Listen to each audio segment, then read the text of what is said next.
New Terminators are coming and people are very excited for upscaled and new sculpts. But did you know that Games Workshop actually already released some new upscaled Terminators a few years ago? Today I'm going over how Blood Angel's Assault Terminators got to where they are today, and painting up a squad so that when 10th edition rolls around, they're ready to bust down the blast doors.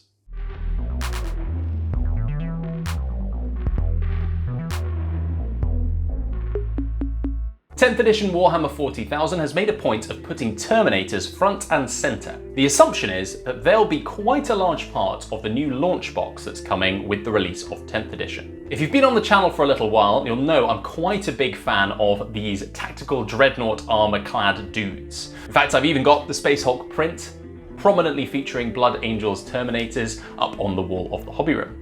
What I'll be painting today is a Blood Angel's Terminator Assault Squad. This is a unit I've been meaning to get into battle for ages, and with the Arks of Omen and 10th edition rolling around, I think this is a really good time to get the paintbrushes out and get them painted.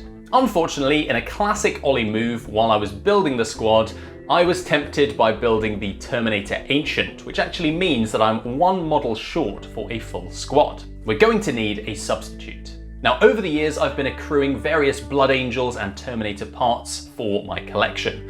This includes the models from Space Hulk, and there is actually a Sergeant model in Space Hulk, which would be really good to include in this unit. However, he has a couple of problems. Firstly, he's got a bare head. Because I want them to be part of a sort of boarding force, it wouldn't make sense for there to be a bare head if he could be exposed to the vacuum of space. And secondly, he does have the sculpted Space Hulk part on his base, which is already attached to his feet. So I'd have to do something to sort that out. Fortunately, there is another source for Blood Angel's Terminators in the form of Space Marine Heroes Series 2. Now, these kind of snuck under the radar for a lot of people, and nowadays they're quite tricky to get a hold of. But in my time in the hobby, I've managed to pick up a couple from various different sources. First up is Brother Sanictus, but as he's armed with a pair of lightning claws, he's not going to really fit in with the rest of the squad, who are armed with thunder hammers and storm shields. He's still pretty cool though. Maybe I'll have to get another squad with some lightning claws. The other one I've managed to get my hands on is Brother Sergeant Victorno, which is perfect because not only is he a sergeant, but he's even got the larger storm shield that the sergeant needs on the Terminator Assault Squad. One interesting thing to note is the scale of these guys from Space Marine Heroes. They are quite a lot bigger than the older style of Terminator. This means they should fit in fairly well with the 10th edition rumoured Terminators launch box. We do need to wait and see what's happening with Terminator Assault Squads. I'm assuming they'll be coming at some point down the line, but at the moment we haven't got any confirmation. With the history lesson out of the way, let's now get to painting. I started from a base coat of black primer and applied thinned Rhinox hide through the airbrush. You don't need an airbrush for base coating, but since getting one, I've never looked back. I think it's one of the greatest purchases you can make, just in terms of doing things more quickly and giving yourself access to a bunch of new skills. Having said that, you can still apply base layers with a brush, just make sure you thin your paint and try not to clog up any details. Next, I add Mephiston Red into the airbrush in a 50-50 mix with the Rhinox hide. This is applied a bit more sparingly than the first coat, leaving the darker colour near the bottom of the model and in harder to reach places. Another benefit of the airbrush, you can get nice natural looking shadows in just a single step. Next, a layer of pure Mephiston Red through the airbrush, and from here on out we're trying to hit the highlights. Shoulder pads, helmet area, and the back sort of air filtration bit that sits at the top of the torso. We're building up our gradient here so the dark to light colour transition looks really natural. With that, let's move away from the airbrush and focus on our sergeant. The first thing I want to do with my brush is accentuate the shadows. I mix Rhinox hide and black with a good amount of water to make a hefty wash. You could use Agrax Earthshade or Nuln Oil to do this, but this is really going to help keep the colour in the recesses.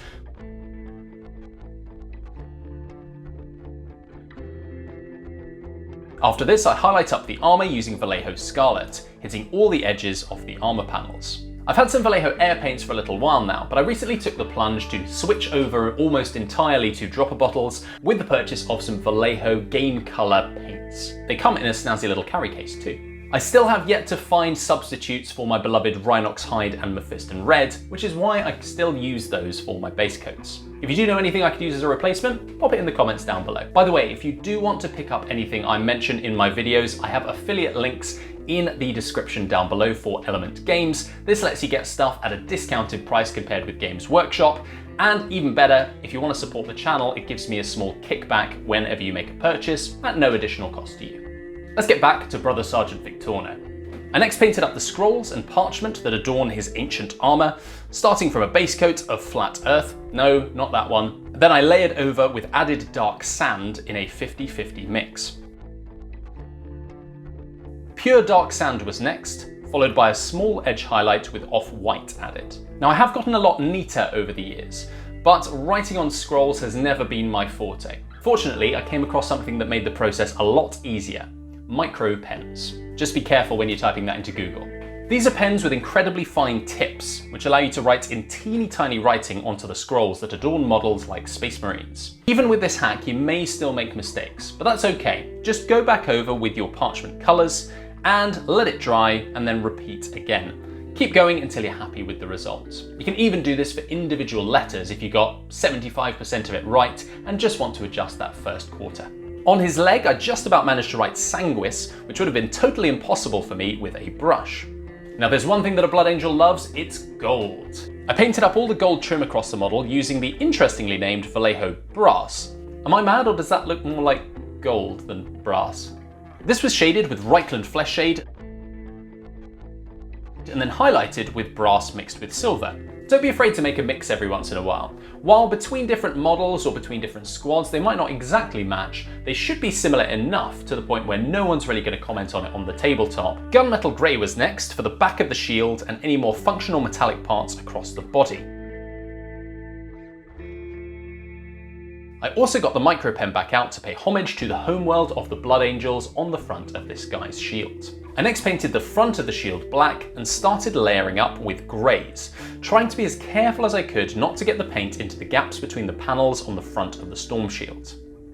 I started with medium sea grey, followed by a 50-50 mix of medium sea grey and sky grey, and then a final layer focused around corners and the top edges with pure sky grey. I blocked in a few more areas black, and now it's time for a jazzy accent colour. I always like the handles of the weapons on my Blood Angels to be a little bit more interesting, so today I thought we'd go with a regal purple. I base coated with purple and black mixed in equal parts, before painstakingly highlighting pure purple onto the raised plush areas of the handle. Looks pretty comfy for the handle of what is basically a lightning death hammer. Onto the final details now, a glaze of intermediate green over the gems and eye lenses that I'd previously base coated silver, and then just a dot of lime green into the centre of each for bonus shininess.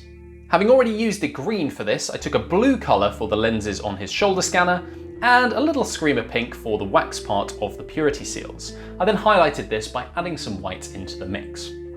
I finished him off by painting up his power weapon.